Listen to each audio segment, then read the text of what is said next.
O Carlos susteve a respiração e abriu a sua encomenda da Amazon. É um novo aspirador robô que vai deixar o seu chão impecável por um preço muito mais baixo do que ele estava à espera. Para o Carlos, é 5 estrelas.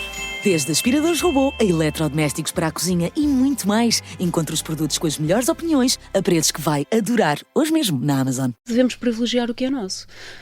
Porque esta coisa de ter viajado muito também me mostrou isso. Que é sempre bom chegar a casa, que não se come melhor em lado nenhum no mundo, que aqui que se bebe muito bem. O melhor peixe do mundo temos nós. Exatamente, o melhor peixe, e portanto isso faz sentido.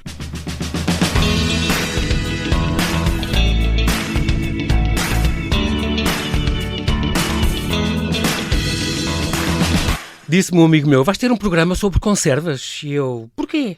Nunca deve ter havido na rádio um programa sobre conservas. E eu disse logo, por isso mesmo. E é verdade, hoje vamos falar de peixe enlatado, uma indústria com 170 anos, talvez a mais antiga e mais querida indústria alimentar nacional, como gosta de dizer a minha convidada. Marta Azevedo é diretora de Marca e Comunicação da ANICP, Associação Nacional dos Industriais de Conservas de Peixe. É uma verdadeira força da natureza, especialista em comunicar e fazer acontecer. Portugal tem aquele que já foi considerado o melhor peixe do mundo e mais de 30 espécies estão em mais de 800 tipos de conservas. Esta indústria secular, tão importante para a história, cultura e gastronomia portuguesas, é um pilar para a economia nacional com exportações que atingiram só no ano passado 334 milhões de euros. Mas ainda exportamos mais do que consumimos. O que é que temos que mudar?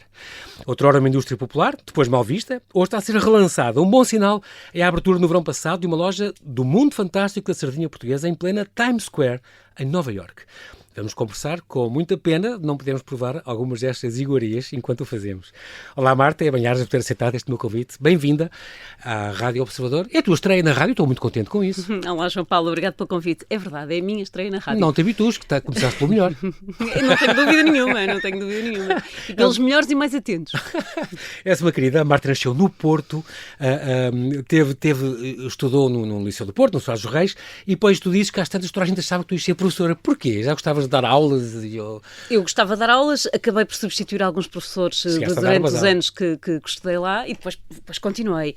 Mas na altura eu era muito formal, muito senhorinha, como se costumava dizer, e portanto quando chegava lá não achavam que eu ia para estudar, achavam que eu ia para dar aulas. E tu foste para artes, ainda por cima. Sim, como tu dizes, na altura era tudo góticas e era onda negra, tudo. E tu apareceste uma senhora loira, de olhos azuis, linda, fora do paradigma Sim, daquele tradicional, mas eu tinha uma necessidade de comunicar e achava que o design, que a minha paixão pela fotografia levou-me a achar que o design gráfico que seria o primeiro caminho. Tens essa paixão para ti, como tu dizes, não é um hobby, fotografia, é um vício. É um vício, sou quer dizer que completamente... estás quase sempre com máquina Estou e a permanentemente fotografar. a fotografar. O meu telemóvel é... Deve estar carregado com milhões. Milhões. E este ainda não fez um ano, vai fazer um ano agora no final de janeiro.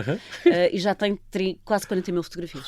Portanto, isto exemplifica... Mas tu nunca fizeste nada de exposições, nem livros das tuas fotos, das tuas viagens, não fazes essas coisas? Faço para mim, sim. Claro. E vou publicando, tenho uma página privada, Instagram, pessoal, mas onde vou fazendo quase um diário de bordo. Eu trabalhei com os melhores e, portanto, isso inspirou-me sempre. Tu encontras na lista, por exemplo, a parte da fotografia, o Alfredo Cunha passou por esta casa, já sim, teve onde tu estás, sim. e de facto extraordinário fotógrafos, e tu arranjaste o arquivo dele e tudo, trabalhaste... Fui eu que comecei a fazer o arquivo do Alfredo. Incrível. Sim, nós trabalhamos alguns anos juntos no antigo comércio do Porto. Exatamente. Portanto, muitas vezes... começaste no jornalismo. No jornalismo por uma indicação de um professor. Eu queria fazer este destaque aqui. Muito importante, uma professora sugeriu-te. Sim, ligaram. Houve uma pessoa que foi daqui do Porto para a equipa, para a direção do jornal no Porto, exatamente. E na altura pediu referências. E o meu nome foi um dos que essa professora sugeriu. E eu fui entrevistada pelo Alfredo Cunha. Foi muito engraçado porque aquilo é na Rua Fernandes de Tomás, no Porto. Eu fui entrevistada pelo Alfredo Cunha. Na altura ainda saía de comboio. Voltei de comboio a Matosinhos, que era onde eu vivia, ali na Serra da Hora. E quando chego lá, exatamente, e eu quando estava a sair de comboio recebo um telefonema e já era a dizerem-me para começar a trabalhar no dia a seguir. Foi uma coisa incrível, foi memorável e fiquei, e foi muito giro porque fiquei efetiva lá durante 10 anos. Foi o tempo de mandar embora, acho que 15 candidatas estavam à espera a seguir a ti. Acho que sim, se calhar, não sei, espero que sim. Não, eu sei. Mas fiquei. Ficaste 10 anos ainda. Fiquei 10 anos e saí porque houve um encerramento, um despedimento coletivo. Pronto, e também passaste pela Cofina também, mas é engraçado isso da tua parte. Record, sim, pela Sábado, sim. Engraçado. E tu dizes que de facto trabalhar no jornalismo, que foi muito importante para ti, mudou o teu destino, como tu dizes. Mudou. Conheceste gente extraordinária e que te fez ver o mundo de maneira diferente também. Aprendeste muito. Somos muito atentos. Eu só tirei a carteira profissional, já estava a trabalhar no comércio, porque a determinada altura fiquei como diretora da secção de fotografia e, portanto, a propósito disso, tinha que ter carteira profissional. Depois fiz todo esse percurso, tive que estudar, fazer os exames, essas coisas todas. Portanto, foi uma coisa que veio já nessa altura. Já estava a trabalhar, portanto, tive que coordenar ali, trabalhar, estudar. E isto molda-nos, porque esta coisa de estarmos atentas às notícias, depois de termos a responsabilidade de estar num cargo de chefia com pessoas que já estão há muito mais anos a trabalhar que nós, não é? Essa responsabilidade, essa atenção, aprende-se imenso. Bons chefes, bons tutores, não é? E tudo isso nos vai... Ganhaste horizontes novos e ganhaste um marido. Foi. Ganhei um marido. É verdade. Acabei na altura por casar com um colega de trabalho. És muito querida, que dizes um colega de trabalho que ainda hoje admiro e adoro. É tão bonito dizer isso. E é verdade. Até é preciso dizer também, pronto, para não complicar a vida a ninguém, que nós já estamos separados há mais de 20 anos. Sim. O nosso casamento foi breve. Mas foi breve porque éramos pessoas que queríamos coisas diferentes. Mas eu acho que esta admiração que temos um pelo outro é mútua, sim. E bonito pronto, isso vai-nos... Lá está, molda todo o nosso caminho. O teu pai és canção e, portanto, esta tua paixão pela gastronomia, pelos vinhos, pelos ambientes dos restaurantes, é uma coisa que tu gostas muito, sempre gostaste muito. Tu agora estás ligada a isto tudo, não é? Há uma canção do Frank Sinatra que nos diz que está Under My Skin. Ele até faz um dueto dueto got you under my skin. Ele faz esse dueto com o Bono, que é talvez a minha música preferida, diria. E eu tenho essas duas coisas, a fotografia e a gastronomia, ou a gastronomia e os vinhos, precisamente debaixo da pele. Eu cresci nesse ambiente. O meu pai trabalhou nas melhores casas do Porto, passou pela Escola de Hotelaria do Porto também, logo pós 25 de Abril, portanto, dos fundadores. Foi um dos fundadores, aliás. Exatamente, e portanto, isso foi-me ficando. Eu era uma privilegiada naquela altura, eu já muito miúda andava nesses ambientes. Aqueles bares, restaurantes, as bares, coisas... restaurantes, hotéis. O meu pai tinha uma coisa muito engraçada. Levava-nos ao domingo, quando não estava a trabalhar, levava-nos a almoçar aos hotéis, porque só os hotéis é que tinham um buffet naquela altura. E o meu pai entendia que era uma forma de perceber as famílias, os estrangeiros, os ambientes, a diversidade de comida, e portanto eu fui crescendo com tudo isso. Com visitas a caves e com salas de espetáculo. A Brasília Clube, O meu pai trabalhou lá, fez a inauguração. Os grandes artistas passavam lá? Todos. Eu tenho fotografias no colo do José Cid, do Hermano José, do Marco Paulo. Tenho uma fotografia de galochas no colo do Marco Paulo, que é uma coisa incrível. E muitas fadistas. O meu pai tinha uma coisa muito especial, como estava em casas também privilegiadas. Quando a Amália ou o Mário Soares, por exemplo, iam ao Porto, havia um sítio onde eles iam, que era o Dom Manuel, que era um restaurante ali na Foz. E o meu pai trabalhou lá também. Antes de ter os negócios dele, passou por casas assim. E, portanto, ligava à minha mãe e dizia assim, traz cá a menina. Que giro. E eu ia, e a minha mãe levava-me, na altura tinha um carocha preto, isto na década de 80, ali nos anos 80, e eu ia, e era muito engraçado porque, por exemplo, tenho da Anitta, que era uma fadista que agora já não é conhecida, com certeza, também já faleceu. Agora é uma cantora brasileira conhecida. Exatamente, isto muda tudo, mas na altura era uma fadista. Exato. E tenho quadras escritas com o meu nome, tenho essa rúbrica de José Cid, portanto fui crescendo muito nesse mundo de gastronomia, de cultura... Pronto, e isso vai-nos toldando. Tens imensas, tu és, de facto, és agraciada por Deus, porque tens uns pais extraordinários, tiveste uma história extraordinária, passaste por umas carreiras ótimas, até acabar nos eventos e tal, e onde estás agora, e tens esta energia da tua mãe, que também herdaste esta... A tua mãe que é quase tua irmã, ela tem mais... 20 anos do que eu, sim. Mas também é assim uma energia de todo o tamanho. A minha mãe é um furacão. Contagiou. A minha mãe é um furacão. E, portanto... Tu és um bocadinho uma mistura disto tudo, que é engraçado. É mesmo. É muito giro. É mesmo isso. É um cocktail. Exato.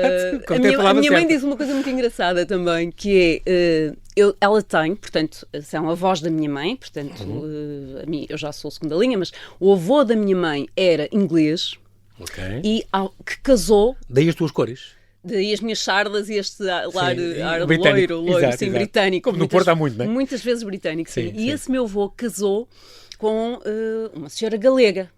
Então a minha mãe diz que as nossas bênçãos, é que se pode dizer, começaram nessa altura porque temos o porte dos ingleses, mas o salero das galegas. Portanto, isto vem-nos no sangue. Engraçado, é muito giro. Mas eu estou a contar isto como história, não estou a dizer que pronto, que eu usufrua disso, mas... Mas quem depois vai lendo sobre ti, nota imenso isto. O adiado é perdido, é outra coisa que é um dos motes da tua mãe muito curioso. Portanto, agarrar as oportunidades. E não raras vezes eu sou mais comedida, eu sou mais séria, portanto no feitio sou mais pai, digamos assim. Mais pés na terra. Mais pés na terra. E há uma outra vez em que adio, ou não faço, ou não arrisco tanto. Procrastinas. Simplesmente não arrisco tanto e depois a minha mãe diz, vês, podias ter ido, podias ter feito. Ela é muito isto, o não percas, o filho vai, pronto. Incrível. Aterraste então nos eventos, portanto, a organização de eventos a nível nacional e internacional, a Festa das Francesinhas, o Stock Market, o Gosto do Porto, os mercados de Natal. Este Salão Ser Mamã que continua. Continua. Já foram 3 edições ou não sei o quê, não é? Sim. Este ano eu vi. Foram 18, fez a maioridade este ano. Incrível. E conjugas um bocadinho a comunicação e a organização destes eventos, a produção, tu fazes isto também, e depois juntas as provas e as harmonizações, as receitas dos chefes, todo este trabalho que tu fazes. Há outro trabalho extraordinário que tu fizeste, este Mercado da Saudade. Muito bonito. Sim, este 10 de junho. Isso foi um privilégio. Pelas comunidades portuguesas, em Paris, em Londres, em Boston, em Newark, em Macau. e tu dizes, isto não é trabalho, eu adoro isto. Claro que Quer dizer, o trabalho, ainda bem que te adoras.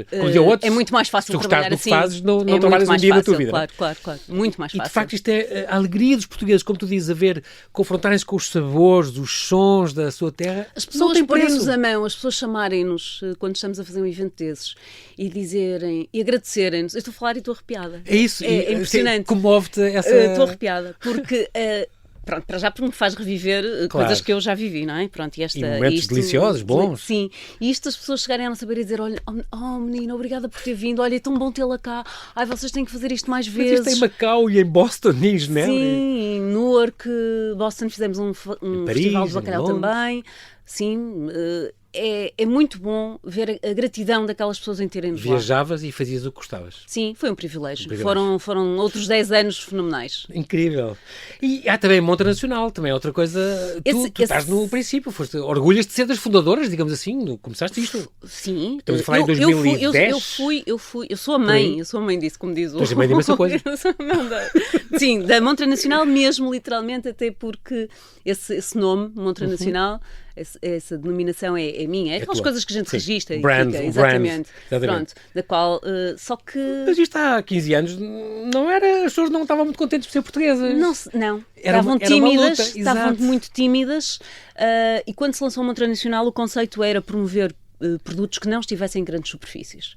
Orgulho-me imenso disso. Na altura eu trabalhava com outras 2 pessoas, e eu aliás, isto nasceu assim, numa mesa, em conversa, e vem da paixão da Portugalidade, pronto, que é uma coisa que eu acho que nós temos que promover, que agarrar e que promover e que ter orgulho nela. Com cabeça e com inteligência e sem levar a populismos e em patriotismo, aquela coisa bacoca. Não tem nada a ver com isso. Nós temos qualidade, nós temos marcas centenárias que podemos enumerar, várias, sim. Não são só as conservas, nós podemos falar da Aches Brito, nós temos que falar da Sanjo, nós temos que falar... já tive aqui, os chocolates Arcádia, por exemplo. Teve cá já o descendente, eu gosto imenso disto. Agora há pouco tempo, a Bial, que é um laboratório, por exemplo. Fundado, o Tetranet, o fundador, esteve aqui e pensei, isto faz 100 anos e é nosso. E as pessoas têm que se lembrar disso. A Vista Alegre, que isto toca várias áreas, pronto. Na Montra nós conseguimos convidar, e eu tenho muito orgulho nisto, porque muitas vezes eu hoje passo com o meu filho em centros comerciais. O Martim. É o M&M. Quando o M&M, os M&M se reúnem. Exatamente. A Marta e o Martim. E nós, quando vamos às vezes a um sítio e aparece uma marca qualquer, e digo assim, filho, olha, a primeira vez que esta marca foi à televisão foi a mãe que levou. Olha, a primeira vez que eles tiveram, muito orgulho nisso. E só lhe conto isto a ele. Portanto, não é uma coisa de que eu publicito ou que faça sentido. Estou muito habituada a estar no background. Mas digo-lhe assim, olha, sabes, a mamãe já... Eles ainda eram... Por exemplo, aconteceu eu acho que esta... Posso contar, não importa. Recentemente, o pão de Gimonde foi premiado como o melhor pão do mundo. Eles estiveram se não na primeira, na segunda Montra Nacional que eu organizei. Há 14 anos, ou não sei o que, é uma coisa, é brutal. 14, 15, sim. 2010. E, portanto, isto é fenomenal. Claro que sim. Ver estas empresas crescerem, serem premiadas, e eu tenho este sentimento que tenho um bocadinho de mim ali, que de certa forma é justo. Tenho uma história fabulosa. Posso contar? Claro que deves. Tenho uma história que é pronto, que é memorável e acho que vai encaixar bem aqui. Que é o seguinte, há uma vez que eu vou com a minha mãe e 2 amigas almoçar ao Pinhão, mas vamos em passeio, os 4, pronto, para... Pinhão, Rio Douro... Exatamente, Douro, maravilhoso. Já não me recordo se nesse dia dormimos lá ou não, mas fomos assim a passeio. E eu encontro um senhor na rua a fazer o Menino Jesus do Douro em barro, portanto, o senhor Alexandre Fandino, deixo-lhe aqui um abraço, ele estava a fazer, portanto, ali na rua, no passeio, num largo, junto mesmo ao rio, à ponte. Ele tem uma particularidade que ele faz, portanto, presépios, faz o Menino Jesus do Douro e fazem parras de uva, que é uma coisa lindíssima. Pronto. Eu cheguei à beira dele e gostei do trabalho dele, comprei-lhe 2 peças e disse-lhe assim, olha, como é que você se chama? Fandino. Olha, eu organizo uma montra nacional com produtos portugueses, artesãos. Vou fazer agora uma em Lisboa. Gostava de levar. E gostava muito que fosse. Isto foi como é que se chama? No Museu da Cordoaria. Sim. Okay, foi uma coisa espetacular, com quase 160 expositores. 152 expositores. 152, exatamente. E entraste em direto na Praça da Alegria. Eles montaram um estúdio lá e fizeram a emissão de lá. Exatamente. Sim, muito bem. E então eu disse ao senhor, olha, faço todo o gosto que vai, eu vou reservar um espaço para si e tal. Pronto, aquilo passou-se, eu nunca mais falei com o senhor. Ele disse, não se preocupe, diga-me a data. Escreveu lá num papelzinho e disse, eu vou lá estar. E eu pensei, nunca mais vai aparecer, não é? Pronto, porque eu não fiquei com o telefone dele, não falei com ele, aquilo passou-se. A verdade é que eu deixei ficar, mesmo na porta de entrada, logo a seguir à bilheteira, um espaço para ele. Disse, se ele vier, está perfeito, porque era, digamos, topo de corredores, não é? E, portanto, se ele vier, está aqui e vai ficar aqui a trabalhar ao vivo. Se não vier, mas pronto, perdeste um bocadinho a ligação e a esperança. Pronto, seja o que for. Entregar. Também sou uma pessoa assim de energia. De confiar. Exatamente, confiança. A verdade é que o senhor lá estava no dia. Já muito depois da hora das montagens começarem, mas começava às 10 da manhã, já não sei. E ele chegou tipo às 3 da tarde, mas chegou a tempo daquilo abrir. E chegou lá e montou, e foi um sucesso. Foi entrevistado, nós temos precisamente para a RTP, já não sei se estiveram lá outros canais ou não, mas a verdade é que ele teve a trabalhar ao vivo, foi uma coisa memorável até hoje. Ainda é o presépio que eu tenho. No meu Natal, ainda é o meu presépio. E portanto isto são coisas eu gosto muito desta ideia da montra nacional, porque fiquei com a ideia que a ideia inicial era para exportar, mas depois ficaram focados no mercado interno e vamos provar que comprar português é comprar qualidade. E estas pessoas não têm acesso aos grandes continentes e às grandes áreas, e portanto aqui... Ainda bem que não têm. Atenção que muitas dessas marcas... Mercado tradicional versus grande superfície, há lugar para todos? Há lugar para todos, sim. Eu continuo a achar que acontece-me uma coisa a mim, que é, às vezes vão a um restaurante durante anos e depois eles fazem obras. E mudam completamente a personalidade. Eu digo assim, isto nunca mais é a mesma coisa. Pronto. Ainda recentemente aconteceu isso no Porto. Tem um pernil maravilhoso, mas a história da casa já não é a mesma coisa. Não vou dizer o nome. Sim. Agora, eu acho que isto que é muito importante. Há marcas que conseguem manter. Nós, por exemplo, tínhamos, quando fazia a Montra Nacional, eu tinha fabricantes de alheiras tradicionais, certificados sim, mas tradicionais, aquela senhora que ainda faz em casa com a filha mas é de Trás-Montes. Claro, exatamente, Trás-Montes, Mirandela, Bastante, etc. Exato. E depois tinha, e alguns já passaram para fábricas, não é? Pronto, por exemplo, empresas que chamam muito, como a Minho Fumeiro, e entre outras. Os queijos da Serra, não sei o quê, por exemplo, com a Azai, não sei como é que tiveram que se industrializar. Também, obviamente, mas mesmo assim há espaço para tudo.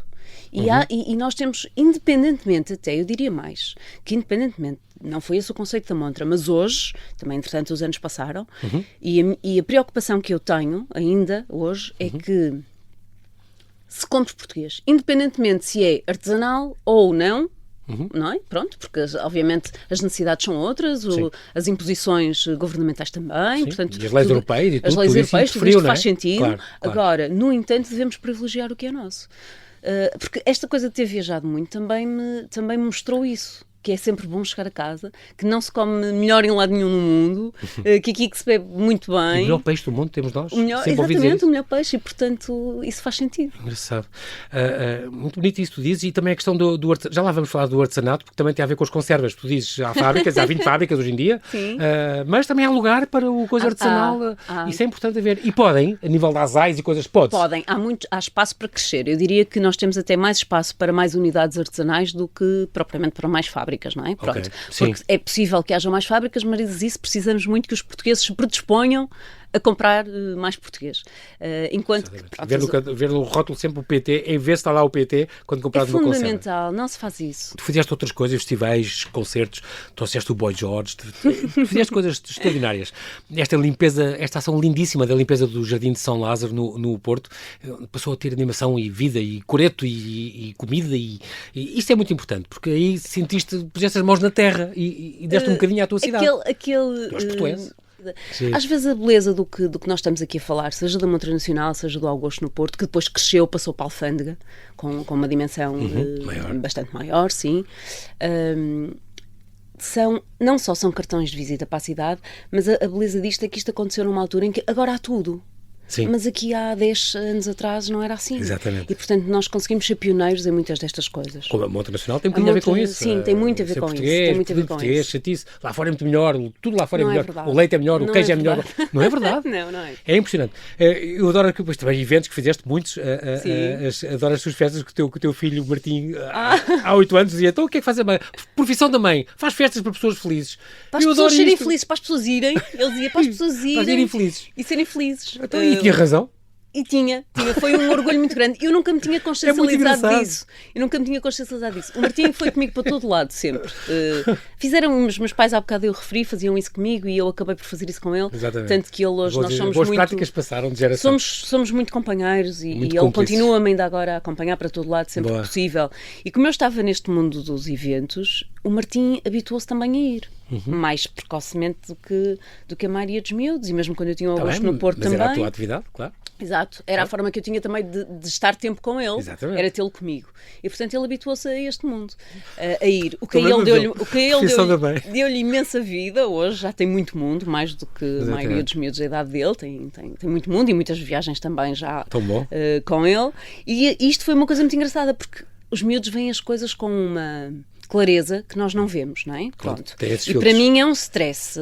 Quando estou a produzir um evento em que uma pessoa tem que pensar de raiz nas licenças da Câmara e na entrevista que vai dar a um canal qualquer, portanto isto é uma abrangência. Tu, como produtora, tens para imaginar os convidados, os chefes, as coisas políticas, as salas, a polícia, coisas... É imensa coisa, segurança, exatamente. Tudo. Os equipamentos, os stands, tudo. Como é que aterraste na ANICP? Nesta associação precisamente porque tinha feito um evento para eles no Forte, no Castelo da Foz, aquilo que nós chamamos de Castelo da Foz, que fica mesmo em frente ao Hotel Bela Vista. E eu tinha-lhes organizado um festival de conservas. Que depois teve uma réplica no Forte na Póvoa. Era só mais um que tinhas feito dentro das vossas atividades. Era só mais um, sim, esse nem está. De eventos e de repente... Exatamente. Mas ficaste fisgada naquilo, que percebeste que eles precisavam... Não. Então, nada disso. Então. Eu fiz isto, foi uma coisa que lhes correu bem. Claro que era dentro de um forte, é mais difícil chamar as pessoas a entrar, mas mesmo assim foi um sucesso. Teve uns fins de tarde maravilhosos, tivemos gente a tocar violino. Foi tão bonito que passado 7 ou 8 anos... que agora é a minha colega, a Isabel Tata é a minha colega agora, ela é secretária-geral na associação, que uns anos mais tarde, quando ela precisa de alguém para trabalhar, me telefona. E o mais engraçado disto tudo é que ela, quando me liga, não é para eu ir trabalhar. Porque ela liga-me a dizer: Marta, preciso muito de alguém, se conhecer alguma colega que possa vir trabalhar para a associação. Eu disse, para a associação, sim, nem que seja em meio tempo, porque tinham lá uma pessoa que foi preciso substituir por questões de saúde. Ela disse: Marta, tal, porque tenho a certeza que a Marta vai conhecer alguém. Eu disse-lhe, também eu vou pensar. Passado 2 ou 3 dias ela ligou-me e disse: então Marta, lembra-se de alguém? Eu disse: Isabel, eu não sei, mas olha, o que é que precisa exatamente? Há alguma coisa que eu possa ajudar? Ela disse: Marta, não dá. Eu não sei se devia dizer isto na rádio. Ela dizia: Marta, não dá, porque olha, a Marta tem tanta coisa com a sua empresa e ainda por cima nós também não podemos pagar muito e tal, portanto se calhar isto não vai dar para acontecer. Mas eu disse: mas diga-me, se for uma coisa que eu possa fazer em part-time ou que eu possa ajudar, para o borno, se for preciso. Vamos lá, sim, se for uma coisa que eu consiga resolver. Isto foi mesmo no início do Covid, exatamente. E eu disse: diga-me lá o que é que precisa, se eu consigo resolver, se é uma questão temporária, que a funcionária estava doente, diga lá. E pronto, e fui. E fui com eu disse: pronto, vamos lá resolver isso e pronto. E andei ali mais ou menos 3 meses em que tirava uma parte da minha manhã para resolver isto. Entretanto começou a pandemia. Começou a pandemia. A pandemia veio mudar tudo, mudou o mundo, não é? Exato, Pronto. E as conservas aí foi importante. Teve a ver também a minha continuidade, se calhar, um bocadinho com isso, porque depois começa a pandemia... Tal como tinha sido nas guerras e não sei o quê, desde a Sempre. Primeira Guerra e a Segunda Guerra foi Nós tivemos na Primeira e na Segunda Guerra, Exatamente, já com conservas, a fornecer os dois lados da guerra, que é uma coisa muito engraçada. Não sabia. Peculiar, exatamente. Sim. E temos até registros históricos disso e da visita dos reis às fábricas, portanto temos isso tudo. Entretanto, quando começa a pandemia, é preciso alguém para mediar aqui um bocadinho as notícias de que toda a gente comprou conservas, o mundo vai acabar. Sim. Pronto. E, portanto, eu continuo, quando já estava a pensar que eventualmente viria outra pessoa, né? Nós continuamos a trabalhar.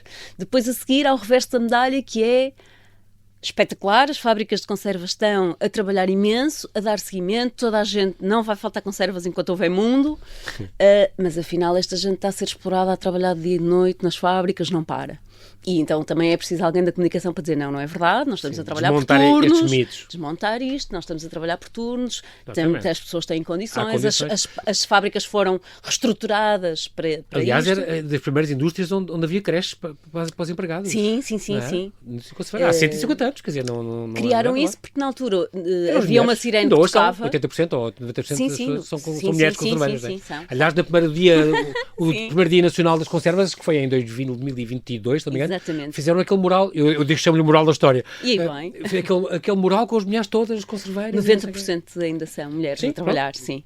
Em 3.500 empregos diretos é muito. É um número muito significativo, é um trabalho manual. Eu gosto de dizer que as mulheres têm uma sensibilidade diferente e põem o peixe na lata como se fossem joias, não é? Nós fazemos ali... São caixinhas de joias. São joias. Pronto, e depois isto foi evoluindo e foi ficando. A associação também tem valorizado este trabalho de comunicação, esta necessidade de chegar às pessoas, porque estava muito fechada, eu diria. São várias marcas, cada marca trabalhava por si e eu acho que o importante é precisamente fazer o todo, é falar em conservas portuguesas independentemente das marcas, as conservas portuguesas serem vistas como uma marca, como nós falamos no vinho do Porto, nós não falamos em marcas, falamos vinho do Porto. Exatamente. E, portanto, engloba uma série aqui sim eu tenho a validade e a vaidade de achar que ainda vamos conseguir lá chegar. Era uma maneira também do peixe chegar ao interior do país, porque sim. Na altura, quando apareceu e nas décadas seguintes, não estamos a falar há quase... Há 100 anos? Sim, desde 1850. Sim. Os nossos maiores concorrentes são a Espanha. Tem muitas conserveiras muito boas. Espanha, França, Itália. Ok. E tu estás atenta ao que eles fazem lá fora? Vais a feiras e coisas, procuras saber? Sempre que posso, sim. Para se promoverem. Como é que eles promovem? Sempre e tu para teres as tuas ideias. Tu tens ideias ótimas. Eles trabalham bem e têm muita qualidade. Eu, ao contrário da maioria das pessoas, acho que nós não temos que dizer mal. Temos que capitalizar o que têm de bom. Pronto. Nós temos muita qualidade. Não vamos lá para a negativa. Não, nós somos excelentes e eles também são muito bons. Nós seríamos das melhores do mundo. Somos. Eu tenho noção disso. Somos, mas seguramente. Tenho que ter dados, somos. Há muitas cidades que levem muito. O Povo de Varzim, a Figueira, o Olhão, o Setúbal, devem muito a esta... Portimão, a Costa, Figueira da Foz. Há 20 fábricas, há espaço... Matosinhos, é verdade. Tu dizes que há atualmente 20 fábricas, mas com espaço para unidades artesanais que conseguem concorrer contra os grandes. Conseguem. Não é concorrer contra os grandes, porque são mercados diferentes, lá está. Sim. São clientes, proximidade. São clientes diferentes. E outra questão, hoje em dia, se pensarmos em exportar, há países que privilegiam precisamente o produto artesanal e não se importam de pagar mais. Eles não se importam. Aliás, até há mercados. Por exemplo, nós temos recentemente tivemos na Expo Dubai. Se nós entrarmos nesse mercado, que já nem é generalidade, é um nicho, mas se entrarmos aí e lhes dissermos que uma conserva custa 3,5€, que aqui seria muito para a maioria das pessoas, eles nem levam a sério. Sim, uma coisa que custa menos de $20 para eles não existe. Portanto, isso não faz sentido nenhum. É impressionante porque fizeram hoje é um produto barato, mas para presente foi de produto barato, hoje em dia é presente para estrangeiros muitas vezes. Eu sou terrível. Porquê? João Paulo, desculpa, eu não gosto de dizer que são baratas. Não. Eu gosto de dizer que são acessíveis. Não é hoje. Eu gosto de dizer que passámos de produto baratucho e comida de pobres, tínhamos muitos mitos a É isso. mudar o frame of mind teve que mudar muito. Era uma coisa para safar, uma coisa para as saladas de atum. Mas isso eu acho que ainda continua. Eu acho que continua é um recurso. Muito. Mas hoje em dia, caramba, já vais buscar caranguejo real, é o último sabor que se inventou. Sim. pelo amor de Deus, e já não é a sardinha, a cavalo e o atum, mas já tens... Já estamos longe disso. O peixe agulha, lingueirão e dourada, bacalhau, é extraordinário. Bolas. Desde de todos os tipos até as mais sofisticadas, tens corvina em molho picante e sardinha de atum com caril, lima quatro, gengibre ou perrachil do mar. Que é isto? Picas, fruta com caril, que peixe eu adoro. agulha em azeite picante e raia em molho pital. Isto são coisas deliciosas. E sardinha muito requintadas. Sim. Em molho teriyaki, as estás parecem em chocolate. Pronto. É extraordinário. Portanto, o peixe de gal com hortelã e salmonete com limão e tomilho. Isto é extraordinário. Portanto, há coisas, além das conservas enriquecidas com proteína de ervilha e com o rótulo protein. Isto é, acho uma ideia giríssima. Protein. A Briosa Gourmet, por exemplo, que chega a restaurantes e abre restaurantes, mais de 55 países já importam as coisas deles, as conservas. Com todos estes mitos e verdades que não têm conservantes, é uma coisa que é uma batalha diária para ti. Essa é diária, porque a palavra conserva, quer dizer, tem conservantes. Não tem. Nem corantes, nem nada. Nem corantes, nem conservantes. Não tem metais pesados, porque tem aquele verniz que isola o peixe. Nada. Mas vocês também dizem, não comprem latas amassadas, porque aí pode quebrar o verniz e, portanto, deve ter cuidado. Isso é... Está bem, mas as pessoas devem saber isso. Alertar. Tem tanto ômega 3 como o peixe fresco. Comemos espinhas, portanto, ainda temos mais a pôr de cálcio do que... Porque as espinhas estão desfeitas e... Claro. São tudo vantagens. As pessoas não sabem. É muito importante partilhar isto, exatamente, e dizer às pessoas que é a forma mais prática, mais acessível e mais direta até de comer peixe logo a seguir ao peixe fresco é comê-lo em conserva. Exatamente. É comê-lo em conserva. E depois tem esta vantagem, por exemplo, se nós conservarmos... Os metais pesados não tem, o peixe é novo, normalmente é miúdo. Nem sequer tem tempo para estar cheio de chumbos e mercúrio. Essa questão também de não hoje em dia tem que ter cuidado com essas coisas. Claro. É muito sustentável, porque aproveitam-se as espinhas. Há muito desperdício alimentar no peixe fresco, muito mais do que em conservas. Claro, é tudo aproveitado. É sustentabilidade. Todo o resto é feito, por exemplo, a fazer patês, por exemplo. Como faziam os romanos com o garum, por exemplo. Sim, então, mas nós ainda temos garum também. Tem? Temos um dos nossos associados que este molho garum. Fermentado. Uma amiga minha que é arqueóloga. É lindo. Uma amiga minha que é arqueóloga, Inês Vaz Pinto, que faz... Conheço bem. Até ela é responsável do nosso projeto. Pronto, é porque eles têm em Troia, nas ruínas... Fazem isso, têm sectárias todas. Que giro, pronto. É de um dos nossos associados, o restaurante Quente Ken, em Lisboa. E eles fazem isso. E havia aqueles tanques, ela explicava-me sempre, olha, isto é, punham o peixe, as espinhas, o peixe, não sei o quê, depois sal, isto fermentava. Inês é outra entusiasta também, como eu. Imenso, e faz aqueles mercados romanos lá e tudo. Isto é muito bonito. E o garum, quer dizer, assim um cheiro intenso, mas era o que os exportavam para o mundo inteiro.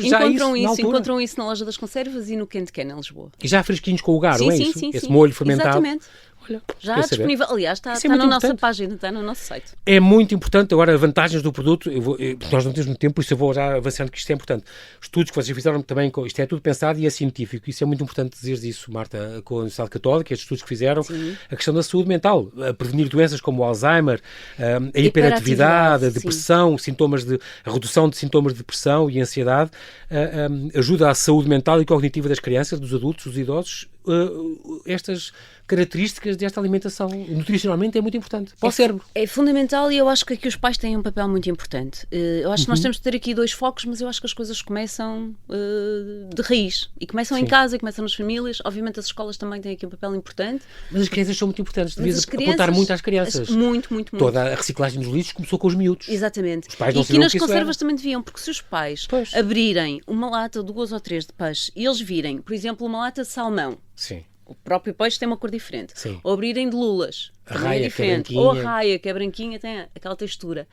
É uma forma muito curiosa, porque os miúdos vão... agora lembrei-me de um arroz de lingueirão que comemos outro dia, fantástico. Tão bom. Os miúdos são curiosos. São. E, portanto, se nós os deixarmos... provar, desenvolver, perceber a diferença da textura, da cor, eles vão se entusiasmar. E além disso, hoje em dia nós falamos tanto em crianças hiperativas que espalham esta correria que é o nosso dia-a-dia e nós aqui conseguimos, ao ter conservas em casa, incentivar os miúdos a comer peixe, educá-los. Conseguimos ganhar tempo na cozinha, que também é importante. Sim. Conseguimos cozinhar de uma forma... Já vem ali posto com carinho, pronto, sem espinhas à vista. Exatamente. Além disso, conseguimos também, lá está, ter refeições económicas e saudáveis. Portanto, é uma aquela coisa da dose diária recomendada, como tu dizias. Uma conserva está provado que é mais ou menos a dose diária recomendada de peixe. É como comer um bife. Nós temos vezes por semana é o ideal. Pronto, também podemos comer uma lata de conservas. Claro. É isto. Então, isto é só relembrar. Está lá tudo. Pois. E é isto que é importante. É isto e que os portugueses se sensibilizem para comprar conservas portuguesas. Porque quando nós vamos, ver no rótulo PT, nós vamos às grandes superfícies e temos que perceber que muitas delas, não é preciso mencionar, não são portuguesas. Sim. E, portanto, privilegiam o produto que está lá. Nós às vezes até podemos estar a comprar conservas à porta de casa, mas nessa grande superfície, se calhar, as conservas não são portuguesas. São importadas, claro. Importadas, são E nós ainda importamos imenso. Continuamos a importar 60 mil toneladas de conservas de peixe. Sim. 230 milhões de euros que temos que substituir por conservas nacionais. Porque, de facto, nós exportamos muito, é verdade, exportamos muito e consumimos muito também. Tu és ótimo a dizer isso. Nós não é aquela coisa, não, somos um desastre. Não. Comemos muito e comemos bem. Mas ainda estamos fazemos isto, exportamos muito, mas importamos imenso também, que não precisávamos. É isso. Porque temos peixe muito bom. Essa é a minha luta. Eu acho que nós tínhamos que nos formatar para comprar português, consumir português, porque isso vai fazer a diferença. E depois também temos que ter esta abrangência de perceber que, ok, é ótimo para os portugueses, é ótimo para a nossa saúde, mas também é ótimo para a saúde financeira do país. Claro, dá emprego a imensa gente, como tu dizes. Exatamente. E para a economia nacional é muito, muito importante. Fizeram estas estratégias muito bem conseguidas, diversificaram a oferta logo, pumba, primeira coisa logo. A outra estratégia do design é espetacular, agora fazem este empapelamento, que eu acho uma ideia ótima como elas são cobertas, estas lojas que a gente vê no aeroporto e cá fora, em todo o lado. E agora no Times Square, desde o verão passado, abriu no Times Square. Estivemos lá em junho, eu estive lá em junho. É extraordinário. Com o sucesso que isto tem, e estamos a falar em Nova Iorque, Times Square, só é mais nada, o mundo fantástico da série portuguesa, abriu este Portuguese Sardine, uma coisa em letras gigantes, na Times Square, eu acho isto extraordinário. É um marco, sim. Também temos uma loja em Macau. Portanto, já não é só, se conserva a minha gente, não é só já em sandes e estreladas. Uma lata tem, de facto, esta dose diária recomendada, são sustentáveis. No fresco tem menos 20 a 30% de desperdícios do que no fresco. Alavanca a economia nacional, como tu dizes, a indústria nacional. E há, de facto, de sensibilizar este público mais jovem? Eu diria que o mais jovem também é fundamental. Já não me refiro aqui às crianças, mas mesmo aos jovens, por dois motivos muito importantes que é preciso nós considerarmos. Primeiro, e isto não é bonito de se dizer em rádio, mas é o que é, a maioria dos jovens hoje em dia não sabe cozinhar. Sim, é verdade, infelizmente. Infelizmente não sabem. E, portanto, aqui também tem uma forma muito prática, muito saudável, muito acessível de comer bem. Depois, os jovens hoje em dia têm esta facilidade de viajar, não é? Portanto, seja em Erasmus, seja a estudar, há uma mobilidade, há toda uma nova mobilidade e, portanto, eles podem perfeitamente, podem e devem ser o nosso estandarte. Isto é uma maneira de também divulgarem. De levar Portugalidade com eles, de levarem de presente e levarem quando vão. Eu tenho um irmão que vive fora há muitos anos, há 15 anos. Tal com quem tu viajas todos os anos, fazem viagens desde há não sei quantos anos. Desde sempre. Já estive com ele este ano. Passei agora a passagem de ano. É incrível.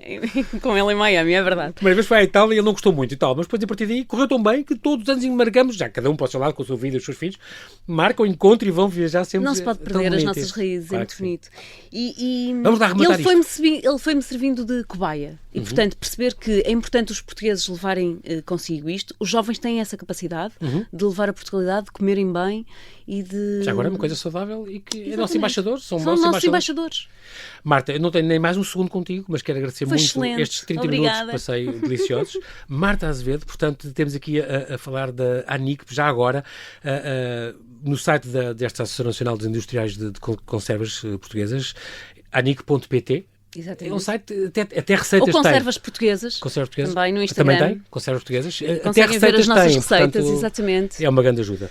Marta, oxalá este paradigma possa mudar e que nós possamos, de facto, não importar tanto e exportar mais e consumir mais ainda, porque é uma coisa que faz muita falta e faz muito bem, já percebemos, até à saúde mental. Muito obrigado pela tua disponibilidade em ter vindo aqui do Porto. Quero-te agradecer esse esforço. Nada, obrigado eu pelo convite. Obrigado. Foi um privilégio. Muito obrigado.